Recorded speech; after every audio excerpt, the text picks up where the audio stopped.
Bueno, el doctor César García es licenciado y doctor en Derecho, premio extraordinario de licenciatura, diplomado en la Escuela de Práctica Jurídica de la Universidad de Santiago de Compostela, ejerció como abogado, consejero académico de varios estudios y despachos españoles y latinoamericanos, ha sido presidente del Instituto Latinoamericano de Derecho Tributario, y bueno, es director del curso de perfeccionamiento en Fiscalía Internacional en la Universidad de Santiago de Compostela, que justo este curso se va a dar ahora en julio, ¿no?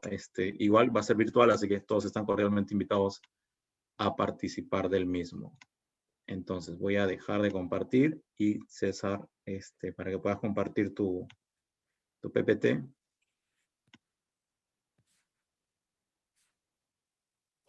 El doctor va a hacer una exposición de más o menos 45 o 50 minutos, más o menos.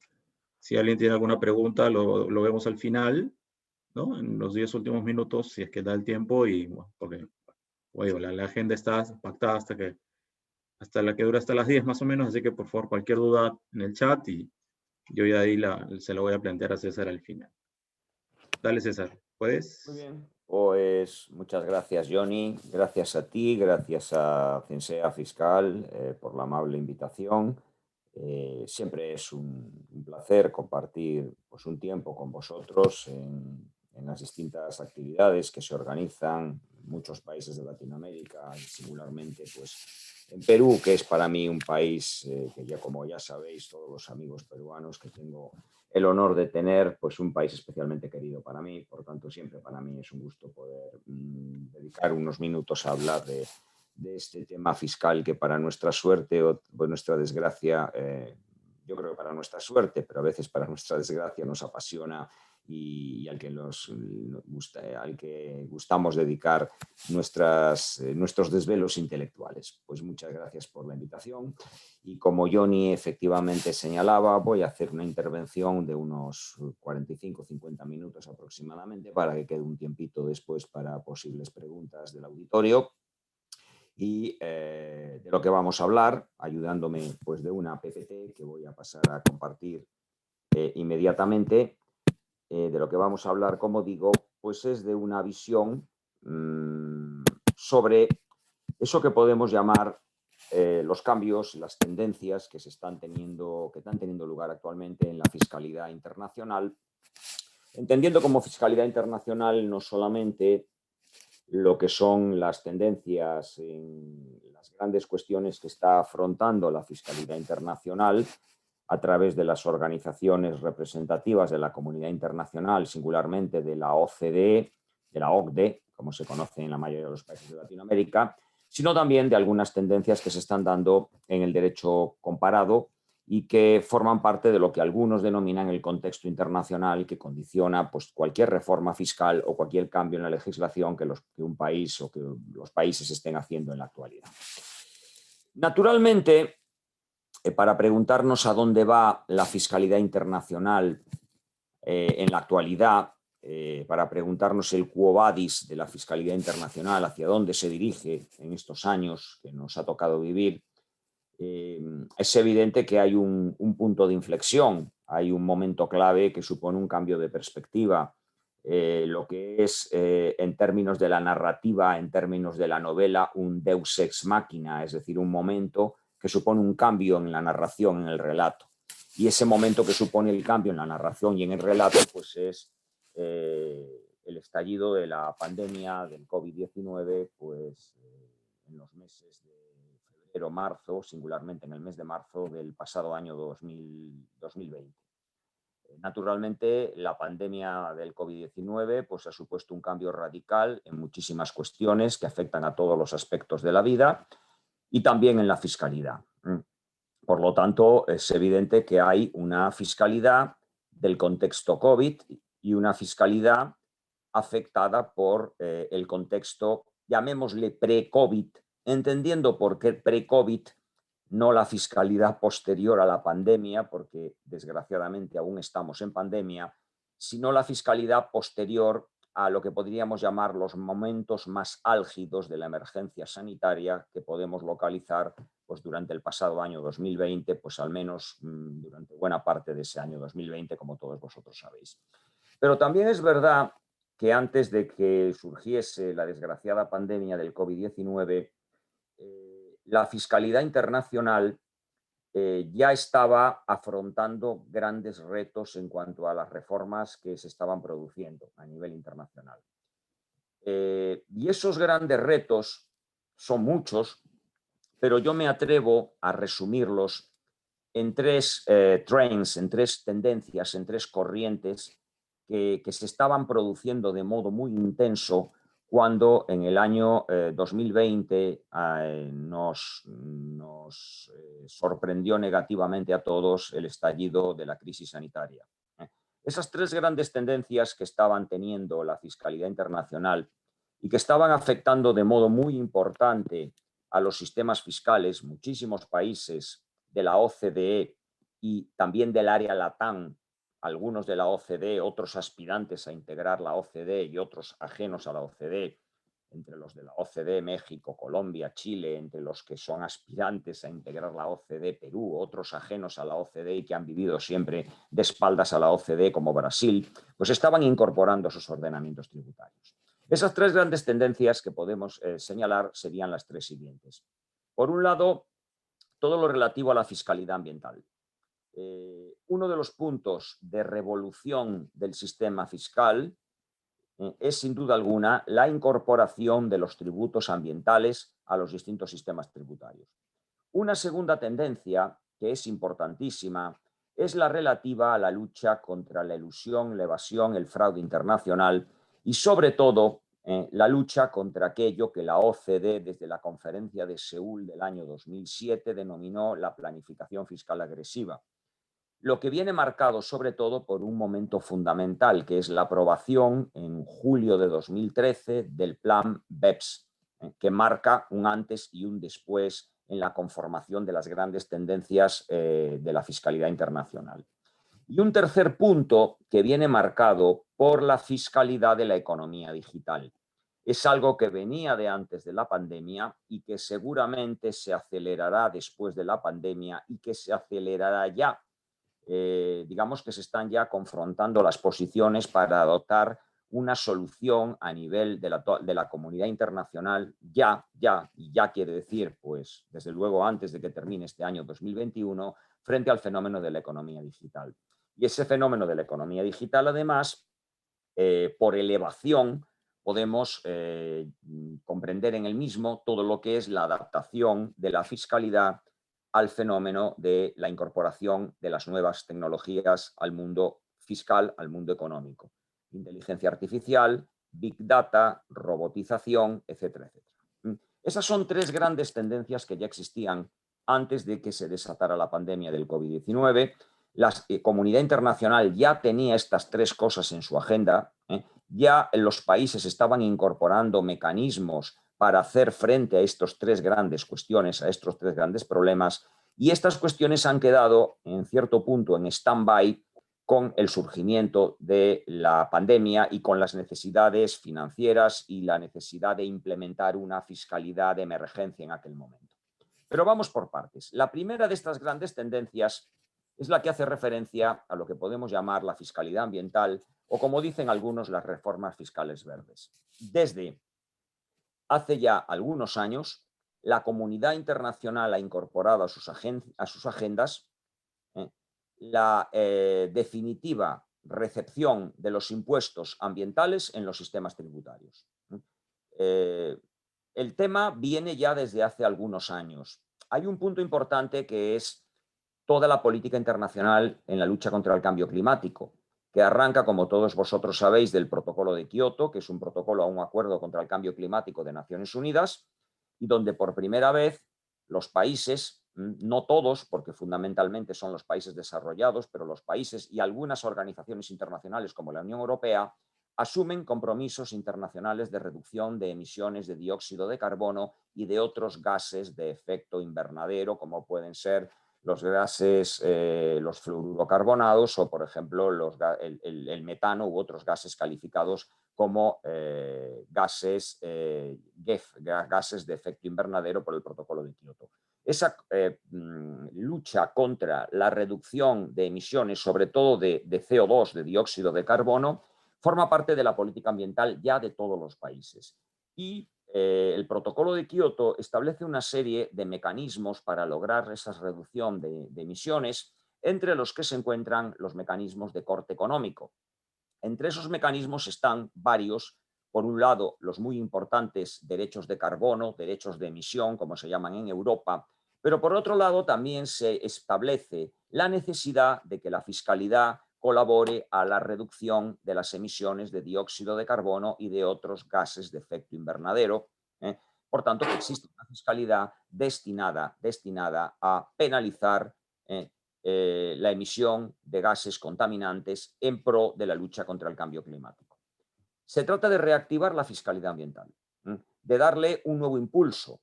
La fiscalidad ambiental existía prácticamente desde los años 70 o 80. El Acta Única Europea del año 1987 en Europa incorpora por primera vez el principio quien contamina paga, el llamado principio contaminador, el polluter pays o principio contaminador pagador. Y por tanto ya hay una cierta tradición en los impuestos ambientales. Estos impuestos ambientales, estos impuestos verdes, adquieren ahora un renovado impulso con las políticas contra el cambio climático que hoy han sido asumidas por toda la comunidad internacional. Y fruto de ello, si uno ve, por ejemplo, propuestas como la Agenda 2030, uno se encuentra, por ejemplo, en el ámbito de la Unión Europea, otras propuestas que también tienen muy buena acogida, ciertos impuestos medioambientales, como son todas las propuestas sobre fomento de la economía circular, que lleva al gravamen de los residuos, de cierta tipología de residuos, y a la creación de algunos impuestos muy conocidos y que están proliferando en muchísimos países, incluso en países del LATAM, como son los impuestos sobre plásticos no retornables, sobre bolsas de plásticos o sobre residuos de difícil eliminación. Hay muchos países de América Latina, el caso de Argentina, de Perú, de Colombia o de Ecuador, que han incorporado estos impuestos a sus ordenamientos tributarios. Pero lo importante de esta política internacional en pro de las reformas fiscales verdes es que los impuestos ambientales ya han sido aceptados con carta de normalidad en los sistemas tributarios de los distintos países. ¿A qué me refiero con esto? Me refiero a que los impuestos ambientales, como dije antes, existían desde hace ya bastante tiempo. Lo que ocurría es que eran una especie de bichos raros, de criaturas extrañas, de engendros dentro de la normalidad de los impuestos. Existían, pero se les reconocía como impuestos que no eran muy impuestos, que no respondían exactamente a la tipología tradicional de las figuras tributarias. Se entendía, sobre todo, además, que en los impuestos fiscales, como impuestos, en los impuestos medioambientales, como impuestos extrafiscales que eran, como impuestos de ordenación que eran, lo fundamental era lograr una finalidad extrafiscal y lo fundamental en los impuestos verdes no era recaudar. Es más, se llegaba a decir, rizando el rizo, que los impuestos fiscales los impuestos ambientales, eran unos impuestos tan peculiares, que cuanto menos se recaudara con ellos, mejor, porque querría decir que el efecto desincentivador sobre las actividades contaminantes que pretendían lograr estos impuestos se estaba cumpliendo plenamente.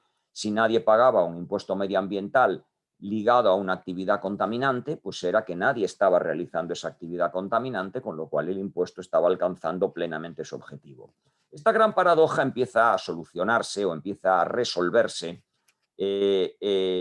durante la década pasada, y hay un punto también importante que es el informe Mirrlees, uno de los grandes informes sobre reformas fiscales, que es creado por la Comisión Mirrlees, que es realizado por la Comisión Mirrlees en Gran Bretaña en el año 2011.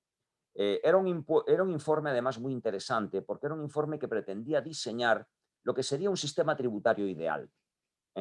Pensando en Gran Bretaña, pensando en un sistema tributario ideal para el Reino Unido, pero también para cualquier país, en cualquier momento o en cualquier circunstancia, obviamente un país de un nivel de desarrollo semejante al Reino Unido. Y se hablaba en este informe de que los impuestos medioambientales podían tener acomodo en cualquier sistema tributario, porque los impuestos ambientales tenían lo que se llama un doble dividendo, daban a los países una doble ventaja. Permitían, por un lado, luchar contra la contaminación, pero tenían una segunda derivada, que era que permitían recaudar, tenían potencialidad recaudatoria, permitían mejorar la recaudación, incrementar la potencialidad recaudatoria de los sistemas y, por tanto, reducir la carga fiscal de otros impuestos. Por ejemplo, a partir de ahí, tanto el FMI como la OCDE, en muchísimos informes, han recogido esta idea que se llama teoría del doble dividendo, según la cual con los impuestos ambientales se pueden conseguir ingresos que permiten rebajar otros impuestos, sobre todo aquellos que penalizan la creación de empleo, cotizaciones sociales e impuestos que gravan a las empresas y que pueden desincentivar el empleo. De ahí que se diga que estos impuestos tienen un doble dividendo porque la recaudación que permiten obtener va a permitir reducir la carga fiscal en otras figuras tributarias que pueden tener un efecto desincentivador para la creación de empleo y, por tanto, que pueden no ser demasiado apropiados para una política de reducción del desempleo y de la desocupación. Bueno, pues esto es algo que está perfectamente asumido y algo en que toda la comunidad internacional está hoy absolutamente comprometida. No hay reforma fiscal hoy en día que no se plantee la incorporación de manera clara de impuestos, sobre todo de carácter ambiental, sobre todo en el terreno de la lucha contra el cambio climático, en las emisiones de dióxido de carbono, por ejemplo, la fiscalidad sobre los vehículos automóviles, sobre los carros, es hoy en todo el mundo una fiscalidad basada en criterios medioambientales. Ya no se admite o ya no se concibe que se pueda gravar la propiedad de un vehículo a motor si no se tienen en cuenta las emisiones reales o potenciales de CO2 de ese vehículo, y gravar más aquellos vehículos que más emiten y gravar menos o no gravar aquellos vehículos que no emiten, singularmente los vehículos eléctricos. Y también en el ámbito de la economía circular, de la lucha contra la producción de residuos y en los impuestos sobre ciertos residuos de difícil eliminación, como pueden ser residuos sobre botellas de plástico no renovables, bolsas de plástico, PVC, pilas, aceites industriales, etcétera, etcétera, etcétera.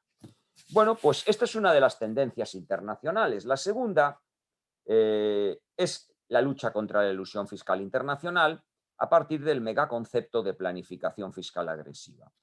Ya dije antes que aquí el punto de inflexión es muy claro. El punto de inflexión viene del Plan BEPS de 2013.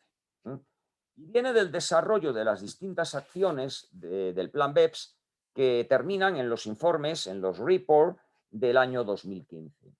Salvo en lo que es la acción 1 de la economía digital, donde se hace lo que podríamos denominar un ejercicio de procrastinación. Se dice, no vamos a resolver nada ahora, lo dejamos para más adelante.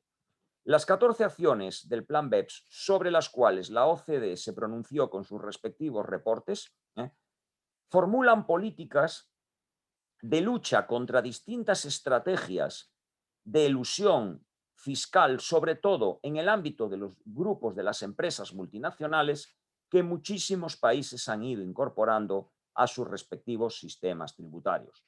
BEPS ha marcado en este punto una serie de políticas fiscales que muchísimos países han ido incorporando, llevando a sus sistemas fiscales respectivos. Medidas como en Perú, por ejemplo, la limitación de la deducción de gastos financieros es una medida que tiene un claro anclaje en la acción 4 del Plan BEPS. No solo ha sido Perú, han sido muchísimos países, incluido España y otros países como Alemania, que es la pionera en esta medida en el ámbito europeo. Medidas como la lucha contra los híbridos han sido especialmente importantes en muchos países. Colombia está aprobando una medida contra los híbridos y vienen precisamente del Plan BEPS, de la acción 2 del Plan BEPS. Medidas como la incorporación de las cláusulas generales antiabuso que se basen en la sustancia, en la prevalencia de la sustancia sobre la forma, tienen un anclaje en última instancia en el Plan BEPS y en la acción 5 del Plan BEPS. México, por ejemplo, que era uno de los pocos países del ámbito de Latinoamérica que no contaba con una cláusula general antiabuso en su ordenamiento interno, está incorporando o ha incorporado la cláusula general antiabuso y ha incorporado también la lucha contra las operaciones carentes de materialidad, las situaciones como la existencia de sociedades carentes de materialidad. Perú también ha incorporado otras medidas del Plan BEPS, como es el reporte país por país, etcétera, etcétera. Las acciones del Plan BEPS, por lo tanto, han sido una línea muy clara que han utilizado los distintos países para reformar sus sistemas fiscales, alineando sus sistemas fiscales con estas tendencias antielusivas formuladas por la comunidad internacional OCDE más G20 a través del plan BEPS. Si hay un punto, además, que es especialmente importante, También en países como México, por ejemplo, pero también y sobre todo en Europa, por lo que voy a comentar a continuación, es la acción 12 del Plan BEPS, que hace referencia a la obligación de reportar los esquemas de planificación fiscal agresiva.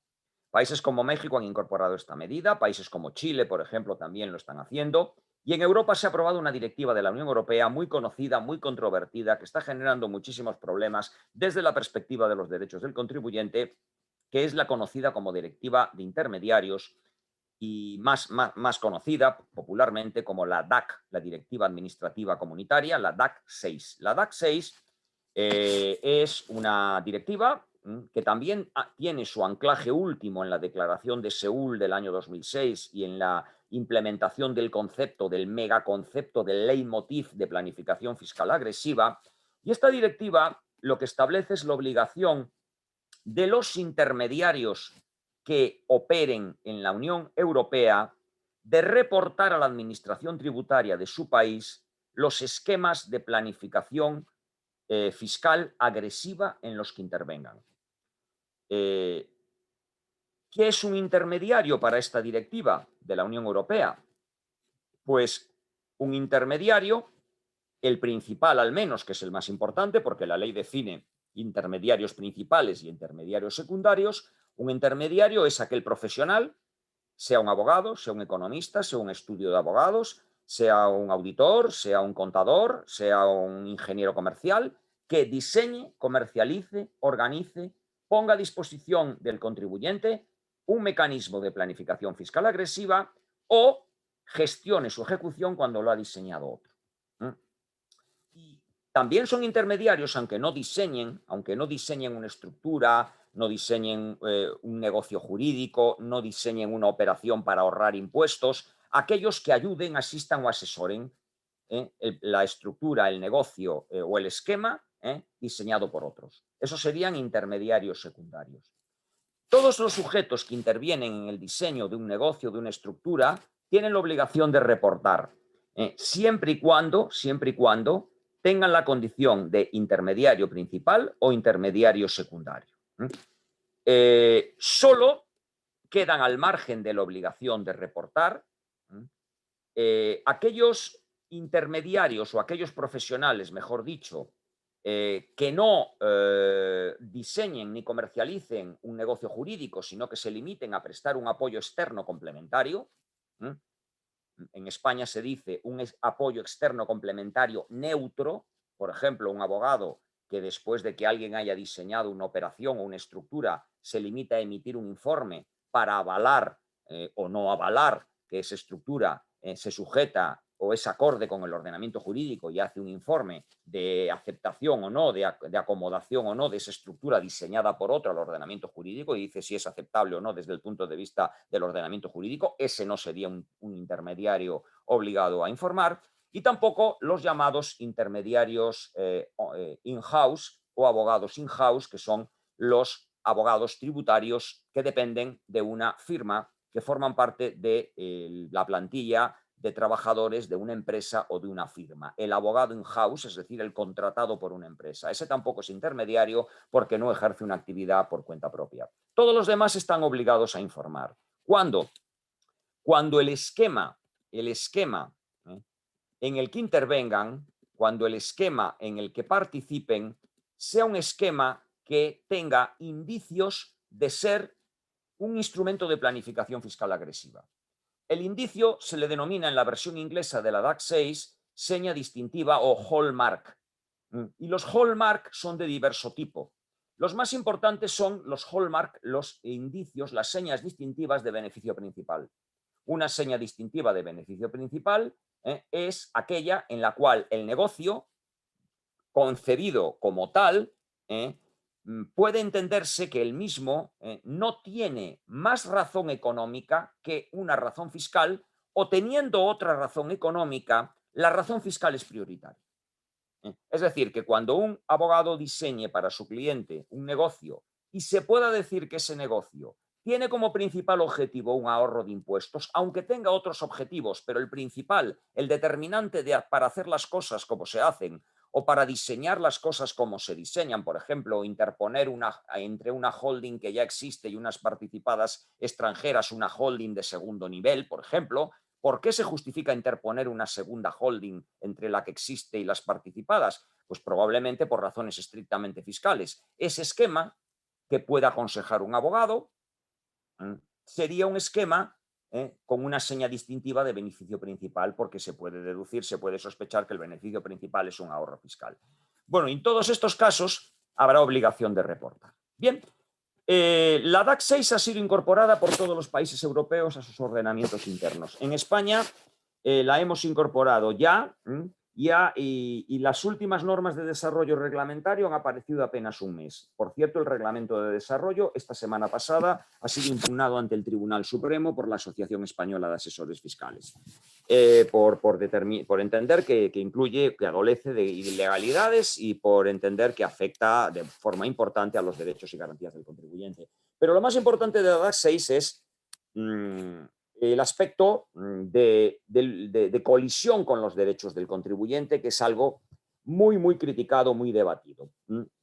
Sin ir más lejos, podemos decir que esta obligación generalizada de reporte afecta a la proporcionalidad de la medida, al menos en la proporcionalidad en el sentido de necesidad y de adecuación de la medida. Es muy dudoso que para lograr los objetivos que pretende la DAC 6 no haya otras medidas menos invasivas y con menos incidencia en los derechos de los contribuyentes y en los derechos de los profesionales. Afecta a la seguridad jurídica, porque la normativa es claramente inconcreta y, por ejemplo, la definición de cuando un esquema tiene carácter de planificación fiscal agresiva es demasiado amplio y deja a los contribuyentes y a los profesionales en la tesitura de tener que interpretar una norma compleja y los deja a merced de unas sanciones importantes, incluso en algunos casos claramente desproporcionadas. Afecta al derecho de no autoinculparse, porque hay que preguntarse en qué medida la información que faciliten los profesionales de sus clientes pudiera ser utilizada para sancionar a sus clientes, y sobre todo afecta al secreto profesional. El secreto profesional, aunque lo pueden invocar los profesionales, a quien realmente beneficia es al cliente del profesional, porque le protege y protege la confidencialidad de las relaciones que tiene con el profesional.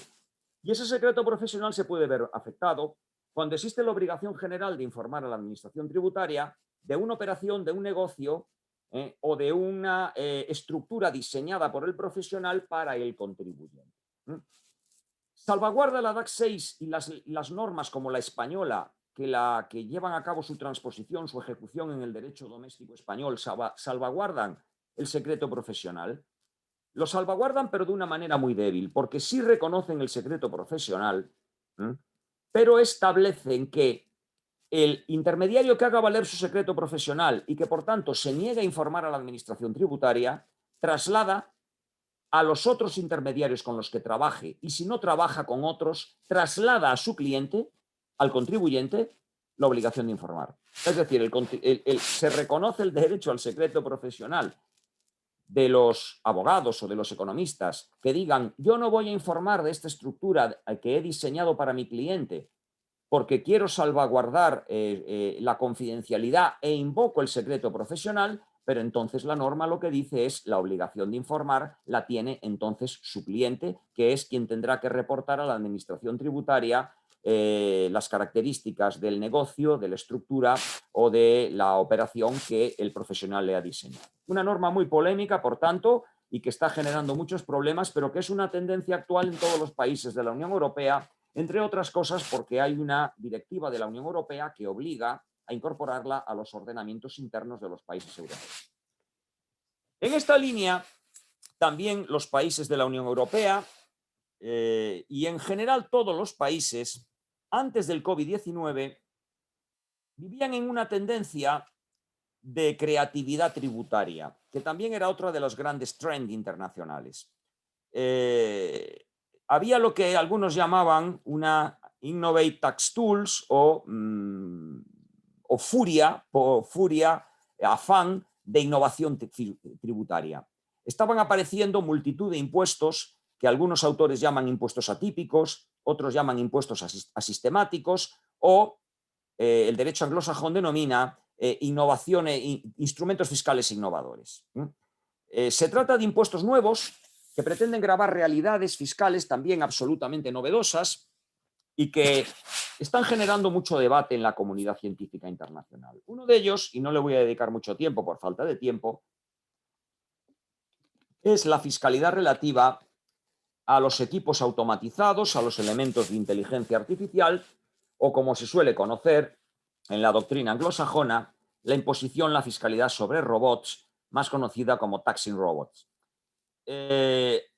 Sobre todo a partir de la obra de un excelente tributarista suizo, el profesor Xavier Oberson, que es autor de la famosa obra publicada en el World Tax Journal, que se titula, bueno, tiene un título más largo, pero todo el mundo lo conoce como Taxing Robots. Es la famosa obra de Oberson. Bien, de lo que se trata aquí es de abrir el debate sobre si los elementos de inteligencia artificial que destruyen empleo, y en este sentido el punto de arranque son las reflexiones del informe que se publica, el informe Frey-Osborne del 2013, que ya en el 2013 decía que el 47% de los empleos en Estados Unidos eran automatizables, es decir, que el 47% de los trabajadores al nivel de 2013 de la tecnología eran sustituibles por robots o por equipos automatizados.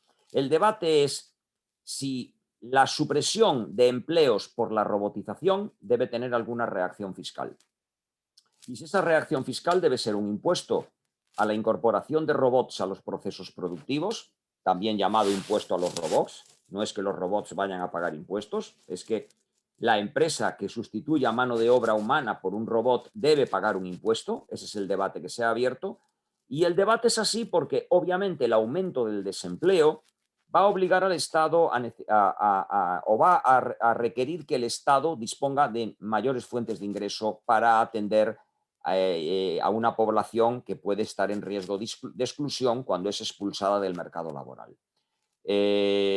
Hay muchísimos estudios que ligan la robotización con la pérdida de empleos, con el aumento de la desigualdad, con la necesidad de una renta mínima, etcétera, etcétera. Este es otro de los grandes debates que está hoy en día en la palestra de las discusiones tributarias. Otra línea que existe en la actualidad son otros nuevos impuestos de carácter novedoso, atípicos, asistemáticos, que van en la línea de lo que podríamos llamar fiscalidad moral o fiscalidad de la moralización.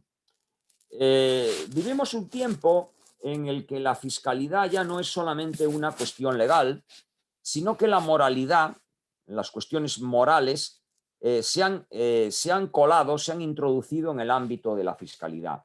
Ya no solamente porque la comunidad internacional habla de que las multinacionales tienen que pagar los impuestos que son justos, tienen que pagar su fair share taxation.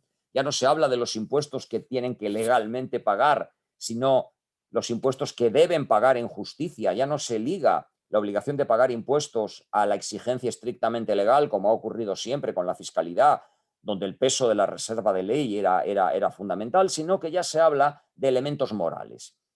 Y muy ligado a aspectos como la responsabilidad social corporativa, las conductas socialmente responsables de las empresas, el compliance y todo lo relacionado con la adopción de comportamientos socialmente aceptables por parte de las empresas más allá de los estrictamente legales. Lo que ocurre además también que existe una fiscalidad en el lado de la lucha contra ciertos comportamientos privados que se consideran nocivos. Lo que se llama en el derecho anglosajón el sin tax o el impuesto sobre el pecado. El impuesto sobre el pecado en realidad se está refiriendo a aquellos impuestos que intentan disuadir comportamientos que se consideran socialmente reprobables o que tienen una externalidad socialmente negativa. Ahí entrarían, y son muy conocidos en la actualidad y están proliferando en muchos países, pues impuestos tan variopintos como los impuestos que recaen sobre las bebidas azucaradas, los impuestos que recaen sobre la comida chatarra, como se dice en Latinoamérica, o los impuestos que recaen, como existen de toda la vida, sobre ciertos comportamientos potencialmente negativos en términos de salud pública, como pueden ser sobre los cigarrillos o el tabaco, etcétera, etcétera. Y también la moralización desde el punto de vista de la penalización de los beneficios excesivos. Empieza a haber ya ciertos impuestos que gravan determinados ingresos excesivos.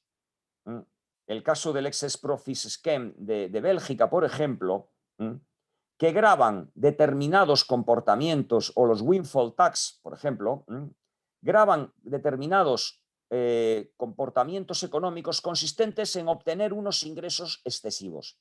Porque se entiende que en determinados contextos obtener unos ingresos excesivos incluso puede resultar inmoral. Por ejemplo, en muchos países han creado, sobre todo en época de crisis, impuestos extraordinarios a sectores favorecidos por la crisis. Por ejemplo, los impuestos sobre multinacionales, sobre bancos, o por ejemplo, los impuestos sobre los bonus de los altos directivos. Se han creado en muchos países impuestos sobre aquellos ingresos extraordinarios de los altos directivos que se consideran excesivos y también en cierto punto inmorales en un contexto de caída económica, de crisis generalizada, y se pretende que esos impuestos, además del aspecto recaudatorio, tengan también un elemento, digámoslo así, moral o cuasi moral. Esa es otra de las grandes tendencias. En esto llega la COVID. Nos ponemos en marzo, abril de 2020 y llega la COVID con todas sus consecuencias de confinamientos, lockdown de la economía, cuarentenas, estados de sitio y régimen jurídico de excepción. Naturalmente, eso lleva a lo que algunos hemos llamado, y no vamos a insistir en ello, porque esto ya es no la COVID, desgraciadamente, pero esto que estamos hablando ya es pasado, llega a una fiscalidad de excepción pensada para esos tiempos, esas primeras fases de la pandemia, donde, como hemos dicho muchísimas veces, lo fundamental era que el sistema fiscal, primero, ayudase en la lucha en el terreno sanitario contra la COVID, por ejemplo, bajando el IVA de los productos sanitarios o favoreciendo las donaciones a entidades sanitarias públicas como hospitales o como fundaciones. Y en segundo lugar, facilitando el alivio fiscal mediante transferencias o mediante medidas de aplazamiento, fraccionamiento del pago de impuestos, o mediante medidas de devoluciones rápidas de impuestos para otorgar liquidez a las familias y a las pequeñas empresas, singularmente a las pequeñas empresas que fueron las más afectadas por las medidas anti-COVID. Bueno, pues esa era la fiscalidad de la emergencia sanitaria, pero la pandemia también ha llevado a replantear muchas cosas. No me voy a referir a toda la influencia de la fuerza mayor y todo el problema que planteó en su momento la fuerza mayor, o a cuestiones como, por ejemplo, el debate sobre si las situaciones de confinamiento o limitaciones de circulación afectaban o no a la adquisición o pérdida de la residencia fiscal, que fue otro de los grandes temas. Ni tampoco, que ha sido otro de los grandes debates de la época COVID, a cómo ha afectado el COVID a los precios de transferencia. Muchísimas multinacionales se encuentran ya en fase de renegociación y en fase de volver a dar forma a sus estudios de precios de transferencia, porque los comparables pre-COVID que han utilizado ahora se han revelado claramente inapropiados para un contexto post-COVID, donde la comparabilidad se ha visto claramente afectada por las situaciones nuevas derivadas de la época post-pandemia o de la época de la pandemia. Muchos APAs que tenían multinacionales con muchos países han sido denunciados, alegando la fuerza mayor o alegando la cláusula rebus sic stantibus, y se han ajustado muchos precios de transferencia, sobre todo en lo que es la asignación de retribuciones a entidades de riesgo limitado. Las entidades de riesgo limitado, que normalmente tienen una retribución fijada por el método de margen neto, pues no podía decidirse que siguieran manteniendo ese riesgo limitado en un contexto COVID, donde esas entidades de riesgo limitado de las multinacionales, algunas se vieron más afectadas porque estaban en países más afectados por el COVID y otras se vieron menos afectadas porque estaban en países menos afectados por el COVID, con lo cual hizo falta una redefinición de toda la asignación de beneficios a las entidades de bajo riesgo, y en eso han estado y están los departamentos de precios de transferencia de muchísimas multinacionales. Pero ahora, de lo que hablamos, ya empezamos a hablar a finales del 2020, pero ahora de lo que se está hablando es de eso que se llama la fiscalidad de la reconstrucción. Ahí hay varias cuestiones pendientes. La primera es la necesidad, y digo necesidad porque hasta la OCDE se ha pronunciado en esta línea, de establecer medidas de impulso fiscal. Medidas de impulso fiscal son básicamente, para que todos me entendáis, medidas para reducir impuestos, medidas de estímulo fiscal. Las medidas de estímulo fiscal, de reducción de impuestos, de incentivos temporales, están ahora en la hoja de ruta de las reformas fiscales de muchos países. Para salir de la crisis es necesario reactivar la economía, y para reactivar la economía, al menos en los años 2021 y 2022, hay que plantearse estímulos fiscales sobre la base de bonificaciones, beneficios, reducciones de tipos y incentivos temporales. Eso es algo que la propia OCDE, en boca del director de su Comité de Asuntos Fiscales, lo ha dicho en los medios de comunicación de manera reiterada. También se está planteando, algunos están visionando a más largo plazo, posibles reformas fiscales impulsadas por los cambios post-pandemia. En este sentido, pues hay muchísimas opiniones. Algunos hablan de que tiene que subir la recaudación porque el COVID ha demostrado que es necesario potenciar el papel del Estado y para eso hay que asegurarse una mayor recaudación.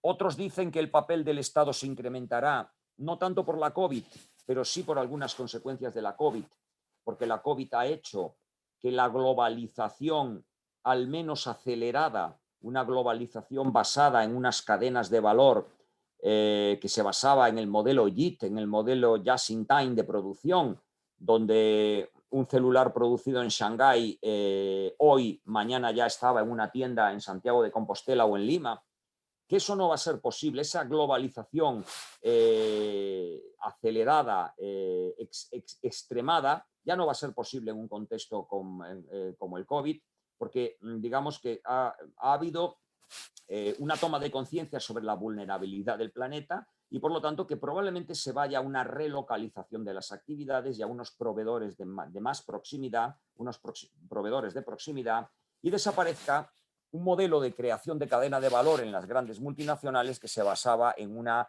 ilimitada y exagerada globalización de la producción. Algunos dicen que se va a ir a eso. Lo cierto es que muchos países ya están planteando reformas fiscales en el plano del medio plazo para un escenario post-COVID.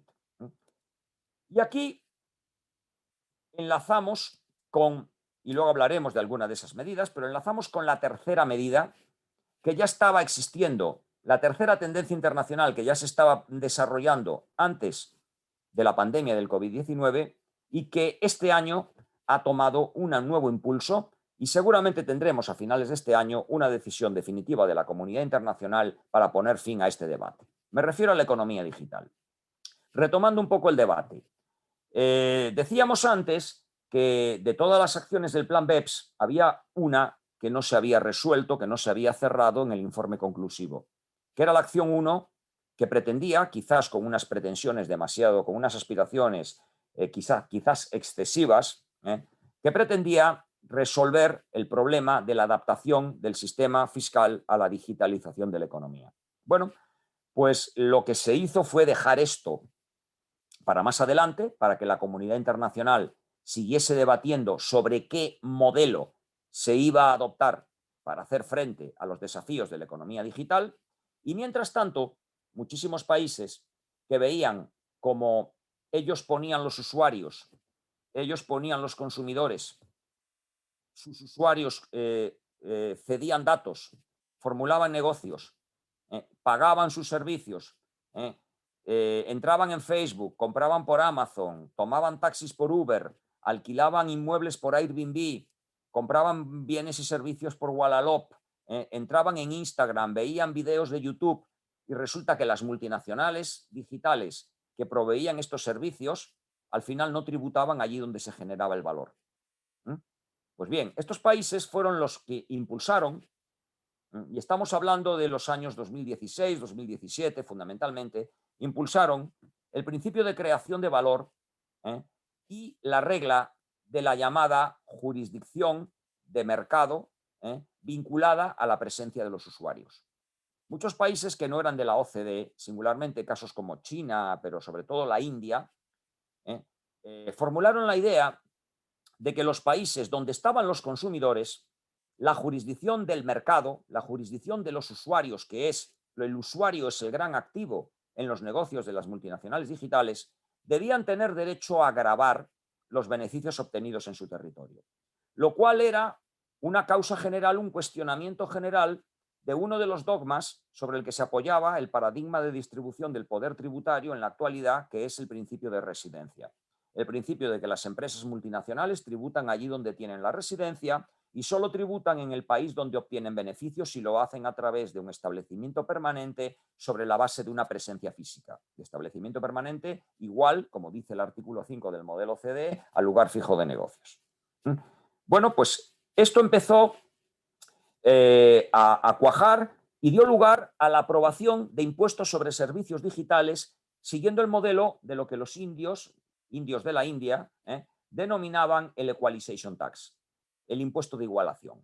Impuesto de igualación porque lo que pretendía era gravar a las empresas digitales extranjeras con una carga fiscal similar a la que gravaba o a la que recaía sobre las empresas indias similares. Y era básicamente un impuesto sobre el precio del servicio suministrado por la empresa digital extranjera al consumidor indio. Un impuesto sobre las ventas o sobre la facturación bruta de la empresa digital en la India. Por tanto, no un impuesto sobre el beneficio neto, sobre el beneficio que esas empresas obtenían en la India, sino simplemente sobre la facturación, sobre el precio de los servicios pagados por los consumidores indios a estas empresas digitales multinacionales. Algo que los países de Latinoamérica hicieron, yo creo que razonablemente bien, a través de la extensión del IVA a los servicios digitales, como han hecho muchísimos países, y que muchísimos países de el ámbito de los países en vías de desarrollo han visto con buenos ojos una solución alternativa, que es el artículo 12b del modelo de convenio de Naciones Unidas, tal y como la redacción que le ha dado el Comité de Expertos de Naciones Unidas, que ha hecho una propuesta de un nuevo artículo 12b que prevé el gravamen de los servicios automatizados en el país donde se preste el servicio, siguiendo este esquema.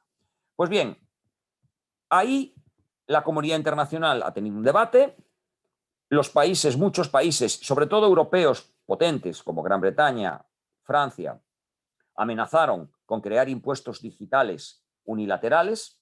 Estados Unidos inicialmente se opuso a estos impuestos digitales y como solución la comunidad internacional en octubre de 2019 formuló sus famosos primer y segundo pilar, donde se establecían dos soluciones.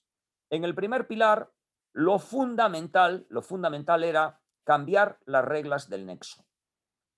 Si el problema de la economía digital es que las multinacionales digitales no pagan impuestos porque no tienen presencia física en el país donde operan y el establecimiento permanente tradicional se basa en la presencia física, vamos a cambiar el nexo y vamos a dar prioridad al gravamen en la jurisdicción del mercado a partir de otros parámetros: usuarios, presencia digital significativa o los que se llaman intangibles de marketing. Los usuarios es un volumen de usuarios importante, que es determinante en la economía digital. La mayoría de las empresas del mundo digital o muchas empresas del mundo digital prestan servicios gratuitos como Facebook o como Google. No cobran, pero captan datos de los usuarios. Por tanto, tener los usuarios es realmente lo que determina una presencia fundamental y un nivel de negocio importante en el país en el que operan estas multinacionales. Los intangibles de marketing, que valen tanto para empresas digitales como no digitales, porque hay empresas que no son digitales, que tienen actividad convencional, pero también muchas ventas online a través de mecanismos de fidelización de los consumidores, a través de lo que se llaman los intangibles de marketing, sobre todo a partir de que los consumidores, pensemos en empresas textiles como Zara, por ejemplo, que tiene muchísima venta online y donde los consumidores lo que hacen fundamentalmente es darse de alta en una web o en una app, ceder datos e interactuar con esa web, por ejemplo, recibiendo ofertas, haciendo pedidos, y eso genera un vínculo que convierte a ese consumidor en una especie de clientela cautiva a través de un intangible de marketing. Y en tercer lugar, la presencia significativa. Y el segundo pilar era la solución alternativa, porque el segundo pilar se basaba en algo que ya el Departamento del Tesoro de Estados Unidos había formulado en su momento, pero que había quedado en stand-by y que estaba presente también en la reforma fiscal americana, que era el Minimum Alternativum Tax, el impuesto mínimo alternativo. La existencia de un impuesto mínimo alternativo, es decir, un tipo mínimo a tributar por las multinacionales en cualquier país.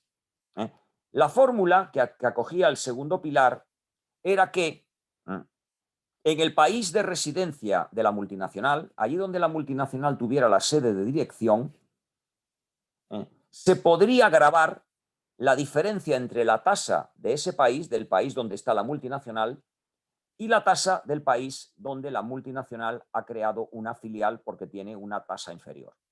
Es decir, si en España hay una tasa del 25% y una multinacional española crea una filial en Irlanda donde hay una tasa de 12,5, en España se podría gravar de esa filial en Irlanda el 12,5 de diferencia entre el 12,5 que se paga en Irlanda y el 25 que se paga en España.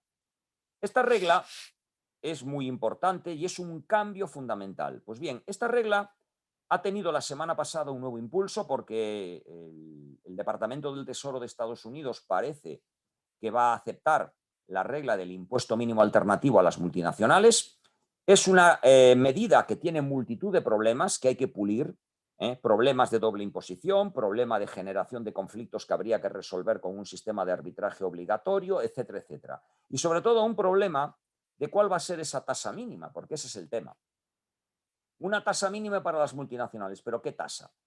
Porque la OCDE apostó por un 21%, que era una tasa bastante elevada. Estados Unidos acaba de proponer un 15%. Bueno, un 15% es una tasa reducida. Que el impuesto mínimo de las multinacionales a nivel global sea un 15%, pues es reducido, pero algo es algo. Y es un poco más que la tasa que existe en algunos países, por ejemplo, de Europa. En Europa tenemos un 12,5%, como dije antes, en Irlanda o un 10% en Chipre. Serían países de Europa que estarían por debajo de la tasa mínima que se pretende introducir en la actualidad. Naturalmente, esta es una medida que exige un desarrollo muy pormenorizado, que exige profundizar mucho y que exige, repito, afrontar problemas de doble imposición, de conflictos, y por tanto va a ser una medida cuya letra pequeña, cuyo espectro fino va a haber que matizar mucho, pero que es un paso importante y sobre todo un cambio de paradigma, una revolución en la tributación internacional de las empresas multinacionales. Y naturalmente no podemos olvidar, vamos a ir avanzando porque si no, no terminamos, que dentro de estas grandes tendencias internacionales tenemos la necesidad de nuevos impuestos para afrontar la crisis post-COVID-19. Y aquí entramos en algo que está siendo muy habitual en las reformas fiscales que se están proponiendo en muchos países, en Europa y en Latinoamérica, que es la creación de impuestos excepcionales para recabar ingresos en un escenario post-COVID donde las administraciones tributarias tienen nuevas necesidades de recaudación. Son varias las figuras que están apareciendo en el contexto del derecho comparado para intentar recabar estos ingresos, extraordinarios mediante impuestos, en algunos casos especiales, o incluso mediante lo que algunos hemos llamado una fiscalidad de excepción. Unos serían algo que ya hemos citado, los windfall profit tax o impuestos sobre ingresos extraordinarios. Estos son un clásico, ya existían desde hace muchos años. Se cita como antecedente de los windfall profit tax los impuestos que se crearon en los años 80 en Estados Unidos sobre los ingresos extraordinarios de las petroleras en la época de la crisis del petróleo. Estados Unidos creó en aquel entonces un impuesto especial a las petroleras, por entender que la crisis del petróleo les había beneficiado y por tanto habían obtenido unos ingresos extraordinarios cuando en el conjunto la economía había caído y por tanto esos que se habían visto especialmente beneficiados tenían que pagar un impuesto especial. Algo que por otro lado también se ha planteado en otros países como por ejemplo Italia, con lo que se ha conocido en Italia como la tasa Robin Hood. La tasa Robin Hood en Italia no era otra cosa o no fue otra cosa que un impuesto especial que se creó en el año 2008 a favor, del erario público, obviamente, pero a cargo de las empresas eléctricas por entender que habían obtenido en aquel contexto de subida del precio de la electricidad unos ingresos excesivos, unos ingresos extraordinarios y que por tanto había que gravarlos con un impuesto especial. Aquel impuesto, que algunos llamaron la tasa Robin Hood, por los medios de comunicación en Italia más bien, aquel impuesto era un impuesto peculiar porque además el Tribunal Constitucional se pronunció sobre el mismo y entendió que vulneraba la capacidad económica porque no se gravaba solo la capacidad económica excepcional de las eléctricas como consecuencia de esos ingresos extraordinarios, sino que se estaba gravando la capacidad ordinaria también. Y por tanto no se justificaba este impuesto cuando este impuesto se exigía paralelamente al impuesto que gravaba la renta, el beneficio normal de las empresas eléctricas. Y por eso el Tribunal Constitucional italiano en el año 2015 se pronunció en contra de este impuesto. Pero en esta línea están apareciendo algunos impuestos. Algunos países están aprobando COVID tax, impuestos COVID, impuestos excepcionales a determinados contribuyentes a los que se les considera especialmente beneficiados o que se considera que tienen una capacidad económica especial y que deben contribuir con un impuesto en una situación de extraordinaria necesidad de recaudación, como puede ser el contexto post-COVID. Por ejemplo, en Colombia se aprobó un impuesto solidario para hacer frente a la crisis del COVID, que era un impuesto que gravaba a ciertas empresas y a ciertos empleados públicos. Y el Tribunal Constitucional lo declaró inconstitucional en el aspecto de gravamen de ciertos empleados públicos porque dijo que no se justificaba que se gravase solo a esos empleados públicos y no a todos. Y por tanto que adolecía de un grave problema de vulneración del principio de igualdad. Están proliferando. En muchos países, Italia, Gran Bretaña, Suiza, están creando impuestos especiales o han creado temporalmente, en algunos países ya se han creado y ya se han derogado, impuestos extraordinarios para hacer frente a las necesidades extraordinarias de recaudación en la crisis post-COVID. Y en muchos países también el fundamento último de este impuesto, de estos impuestos extraordinarios que se están creando, es la solidaridad. La creación de impuestos basados en la solidaridad y no en principios tributarios como la capacidad económica, la igualdad, etcétera, pues tiene antecedentes, por ejemplo, en Alemania, con el impuesto sobre la solidaridad de principios de los 90, que dio lugar a una sentencia también bastante clara del Tribunal Constitucional alemán. Y además tiene algunos precedentes, por ejemplo, en Perú. En Perú existen pronunciamientos del Tribunal Constitucional peruano en relación con la solidaridad como fundamento de ciertos impuestos. Recordemos, por ejemplo, en la sentencia del año 2007 del Tribunal Constitucional de Perú en relación con el principio de solidaridad con la creación del ITAN, del impuesto temporal a los activos netos, sentencia que pues, yo he comentado en un trabajo publicado en la revista de la Universidad Católica de Lima, como algunos de vosotros sabréis. Bueno, pues la solidaridad como fundamento de un impuesto, desde el punto de vista constitucional, para mí tiene un punto flaco importante. Y es que un impuesto no puede basarse en la solidaridad si no tiene anclaje en los principios propiamente tributarios, que son, sin lugar a dudas, el principio de capacidad contributiva, de igualdad, capacidad contributiva, en relación con el principio de no confiscatoriedad. Y así se han pronunciado muchos países. Se ha pronunciado la jurisprudencia del Tribunal Constitucional alemán y se ha pronunciado en algunos países, en el caso español también, la jurisprudencia del Tribunal Constitucional. Y sobre todo, la imposición especial en la época post-COVID está manifestándose a través del gravamen de la riqueza. El gravamen de la riqueza ha reaparecido de una manera muy importante. Ya había un debate importante, sobre todo en Estados Unidos antes de la pandemia, sobre la necesidad de establecer un wealth tax, un impuesto sobre la riqueza. El debate, por ejemplo, de Thomas Piketty, economista conocido por todos vosotros, y sobre todo de dos discípulos de Thomas Piketty, profesores de la Universidad de Berkeley en California, los profesores Emmanuel Saez y Gabriel Zucman, que tienen un trabajo en el cual defienden un impuesto sobre la riqueza en Estados Unidos. Pero sobre todo ha sido en el panorama post-COVID donde se ha dicho los estados necesitan recaudar más, es necesario que los que más tienen paguen más, y es necesario impuestos excepcionales en una situación también excepcional. Gravemos la riqueza. Ya han aparecido impuestos, algunos ya aprobados, como en el caso de Argentina con el aporte solidario o el impuesto a la riqueza en Bolivia, por ejemplo, y propuestas de impuestos sobre la riqueza en muchos países de América Latina. Los impuestos sobre la riqueza son los impuestos del patrimonio de toda la vida. El impuesto del patrimonio es como se le ha llamado tradicionalmente a la imposición sobre la riqueza. Y sin entrar ahora en profundidad, hay que decir que los impuestos sobre el patrimonio tienen sus pros y tienen sus contras. Es evidente que son impuestos que pueden profundizar en la capacidad distributiva del sistema, porque es evidente que la riqueza es un signo de capacidad económica. A igual renta tiene más capacidad económica el que tiene patrimonio que el que no tiene. Eso es una verdad impepinable, es una verdad, como diría alguno, una verdad apodíctica, una verdad que no se discute, que se admite porque hay que admitirla, que es obvia. Pero también es verdad que el impuesto sobre el patrimonio tiene muchos puntos negativos.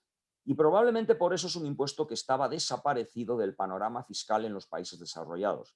Prácticamente ningún país desarrollado tiene en estos momentos, es verdad que en muchos de ellos se habla de reimplantar el impuesto al patrimonio, pero en el ámbito de la OCDE prácticamente ningún país, si salvamos el caso de España, el caso excepcional de Suiza, de Luxemburgo y de Noruega, y el caso de Francia, donde había un impuesto que se ha derogado por el gobierno del presidente Macron, no hay prácticamente impuesto al patrimonio en ningún país, aunque es verdad que países como Estados Unidos o Alemania ahora mismo tienen abierto el debate de reimplantarlo, pero no existe como tal, porque plantea muchos problemas.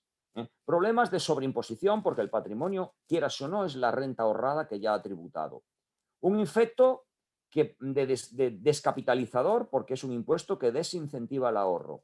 Es un impuesto donde los bienes son difíciles de valorar porque no todos se valoran igual. Y es un impuesto que tiene una propensión natural a la confiscatoriedad, porque si el impuesto es superior a la rentabilidad del patrimonio, el impuesto necesariamente es confiscatorio. Si yo tengo una cuenta bancaria donde el interés es un 0,1%, y el impuesto es de un 1%, el impuesto me está confiscando, porque tengo que disponer de parte del depósito bancario para pagar el impuesto. Y un impuesto sobre el patrimonio se paga con la renta, no se paga con el patrimonio. Si el bien patrimonial no genera renta suficiente para pagar el impuesto y tengo que disponer de parte del patrimonio para hacer frente al pago del impuesto, estoy cayendo de lleno en el terreno de la confiscatoriedad, que es algo que en principio se rechaza en los ordenamientos constitucionales de la mayoría de los países de nuestro entorno. Y por último, ya con esto termino, un último reto de los sistemas fiscales en la actualidad es adaptar el sistema fiscal al uso de las nuevas tecnologías y singularmente al uso de la inteligencia artificial. Ese es un gran desafío. La inteligencia artificial en los países del área OCDE, en España, por ejemplo, es muy claro, se está incorporando a pasos agigantados en la aplicación de los tributos. Y por tanto, hay una nueva dimensión de los derechos fundamentales que se pueden ver afectados por esta incorporación masiva del Big Data en la gestión y aplicación de los impuestos. Por ejemplo, vemos que ya en algunos países muchos actos administrativos no se dictan por seres humanos, sino que se dictan por máquinas aplicando algoritmos. Aquí hay un problema y es que se genera, porque a veces se dice, no hace falta un razonamiento jurídico porque la solución es muy clara. Se crea lo que algunos llaman una razón tecnológica o un principio tecnológico que prevalece frente al razonamiento jurídico. Eso no puede ser. No puede, bajo ningún concepto, priorizarse un principio tecnológico, una razón tecnológica frente a la razón jurídica y, por tanto, toda resolución, por mucho que tenga origen en una automatización de los procesos de decisión, en el uso de tecnologías por la administración, tiene que estar adecuadamente motivada en derecho. Se plantean derechos nuevos en relación con la privacidad, protección de datos y con la inviolabilidad del domicilio. Se plantean debates de si entrar con un dron en el jardín de la casa de un contribuyente para fotografiar, por ejemplo, ver el carro que tiene dentro de casa, eso, o si hay una piscina, o si hay una alberca, como se dice en México, o una pileta, como se dice en Argentina, para saber para determinar pues, si está declarada o no está declarada, si se está tributando o no se está tributando, la invasión en un espacio privado, como puede ser un domicilio, a través de un medio tecnológico, como puede ser un dron. Es una violación de la inviolabilidad del domicilio, aunque no penetre físicamente una persona. Acceder a los datos en la nube de una empresa supone violentar la entrada en un lugar donde se custodia la contabilidad de la empresa, que en España se equipara al domicilio constitucionalmente protegido de la empresa, aunque no se entre físicamente en la empresa. Son cuestiones importantísimas. Y también toda la utilización de instrumentos de inteligencia artificial para perfilar a los contribuyentes. Hoy es muy importante los perfiles de riesgo. La administración determina a los contribuyentes que van a ser fiscalizados haciendo perfiles de riesgo para los cuales utiliza instrumentos de inteligencia artificial y algoritmos. Eso puede establecerse sin ningún límite, o el derecho de protección de datos, el derecho a la privacy, la privacidad frente al uso de datos por parte de la administración, es un límite a la actuación de la administración tributaria. Hay que tener en cuenta, por ejemplo, que el Consejo Constitucional francés, en el año 2019, en relación con un instrumento de Big Data introducido por la administración fiscal francesa, que permitía incluso utilizar instrumentos o mecanismos de reconocimiento facial para verificar la residencia de los contribuyentes, dijo que en principio eso no era constitucional, no era inconstitucional. Dijo que eso en principio se podía utilizar, pero ojo, todo dependía cómo se utilizase. Porque un uso desproporcionado de un instrumento como el reconocimiento facial para verificar la residencia de un contribuyente podía desbordar y suponer los límites constitucionales del derecho a la privacidad y suponer una extralimitación en las facultades de la administración tributaria.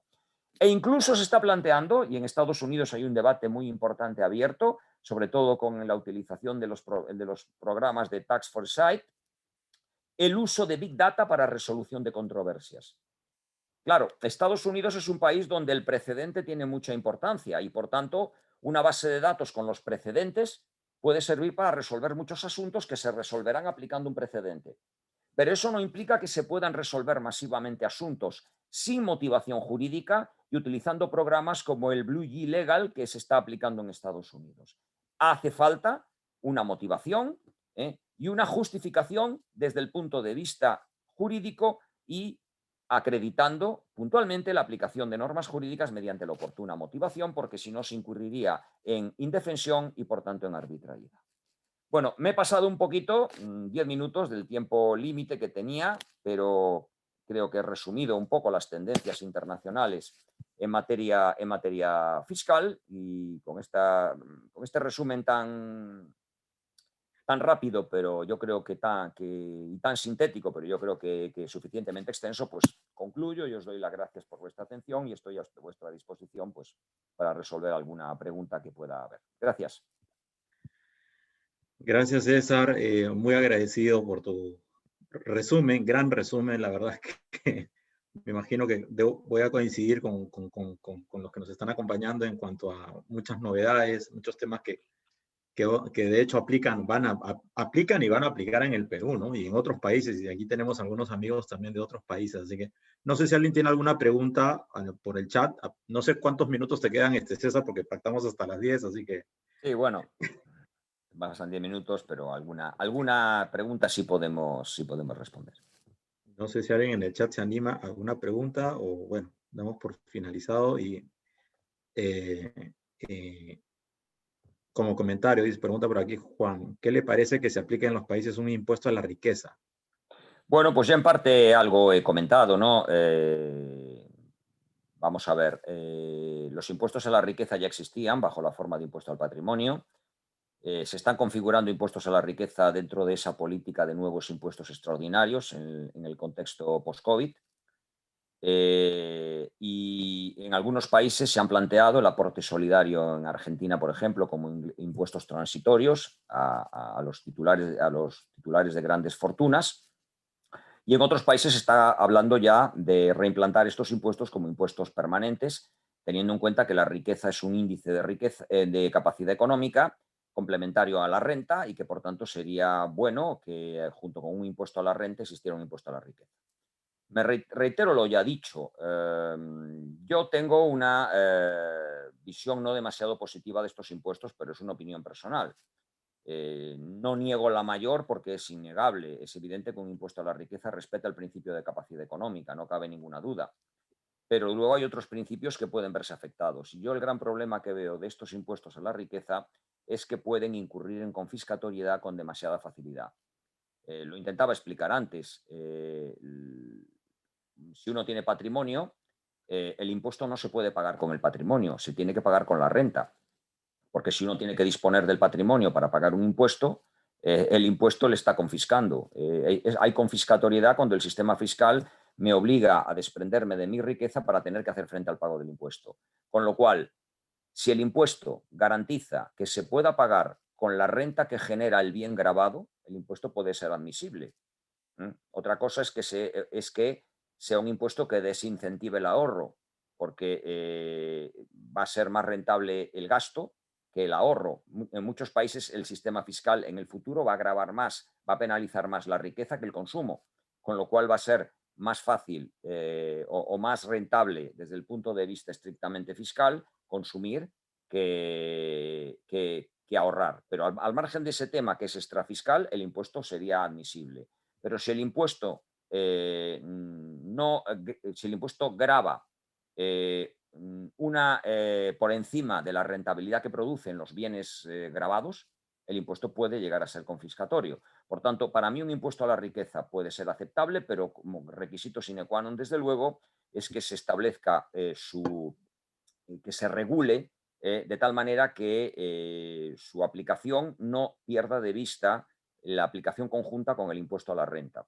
No se puede concebir la aplicación del impuesto a la riqueza si no es conjuntamente con el impuesto sobre la renta, porque, repito una vez más, por mucho que se grave la riqueza no es con lo que se paga el impuesto, sino que el impuesto recae finalmente sobre la renta porque se paga con la renta que produce esa riqueza gravada. Por tanto, el gran problema que veo es la propensión natural a la confiscatoriedad que tienen este tipo de impuestos. Y son impuestos, por otro lado, que hay que ver la eficacia recaudatoria que tienen, porque las estadísticas de las grandes organizaciones multinacionales nos demuestran que recaudan más bien poco y que hay respecto a los mismos un intento de uso político de los mismos dentro de lo que algún autor ha llamado la legislación propaganda. A ver, aquí hay una pregunta de Virginia. Dice, ¿cómo quedaría afectado el principio de capacidad económica en un posible impuesto a la robótica? Bueno, un impuesto a la robótica es una gran pregunta. Los robots, el problema de la robótica es que los impuestos a los robots son impuestos extrafiscales, o por lo menos los que se han planteado en la actualidad. Son impuestos pensados en gravar a los robots en la medida en que destruyen empleo. Por tanto, se pretende penalizar la sustitución de mano de obra por robots. Por tanto, no se está pensando prioritariamente en un elemento de capacidad económica, sino en un elemento extrafiscal, que es obtener ingresos por la destrucción de empleo. Es decir, si usted con un robot se ahorra pagar un salario y evidentemente el trabajador que despide deja de percibir un salario, deja de tributar en el impuesto a la renta, deja de consumir, deja de pagar IVA, en conjunto el sistema va a recaudar menos. Bueno, pues compénselo usted pagando un impuesto por la destrucción de empleo. Es la filosofía que está detrás de este impuesto. Por eso habría una visión extrafiscal detrás de este impuesto. Algunos dicen que para eso es mejor quitar todos los incentivos fiscales al I+D+I, a la innovación tecnológica, que es más razonable que introducir un impuesto a los robots, que desde luego yo he escrito sobre ello. Es un impuesto muy distorsionador, difícilmente aplicable en la práctica. La fórmula de salario imputado es escasísimamente convincente y es más una creación académica o una extravagancia académica, dicho en el sentido de las decretales, es decir, en sentido jurídico, en sentido respetuoso, que una propuesta seria que haya tomado en serio algún gobierno en la actualidad, que ninguno la ha tomado hasta ahora en serio. Pero es una propuesta de futuro y sobre la que va a haber que seguir debatiendo. Es un impuesto que desde luego no encaja en los parámetros tradicionales de la capacidad económica. Ok, y bueno, te hago la última pregunta en todo caso, para ir cerrando. Desde un punto de vista, Wolfred pregunta, saludos Wolfred, desde un punto de vista, ¿las cláusulas antielusorias son una medida contra la elusión fiscal o debería penalizarse la elusión fiscal? Yo creo que la elusión fiscal no debe penalizarse porque no responde a los principios ni de tipicidad ni de antijuridicidad. Un comportamiento elusivo es un comportamiento donde no hay una vulneración directa del ordenamiento. Cuando no hay una vulneración directa del ordenamiento, no hay una antijuridicidad propiamente dicha. Y por otro lado, la tipicidad no estaría asegurada porque evidentemente establecer una sanción sobre un comportamiento elusivo es sancionar sobre la base de la aplicación que haga la administración de la cláusula antielusiva a un supuesto concreto. Es decir, es dejar el tipo de una infracción en manos de la decisión administrativa. Yo creo que eso desde el punto de vista de la tipicidad, que es una derivación directa del principio de seguridad jurídica, no es muy razonable. Por tanto, creo que hay más argumentos en contra que a favor de sancionar la aplicación de cláusulas antiabuso. Dicho eso, lo habitual es que los países que están incorporando cláusulas generales antielusión o antiabuso prevean sanciones.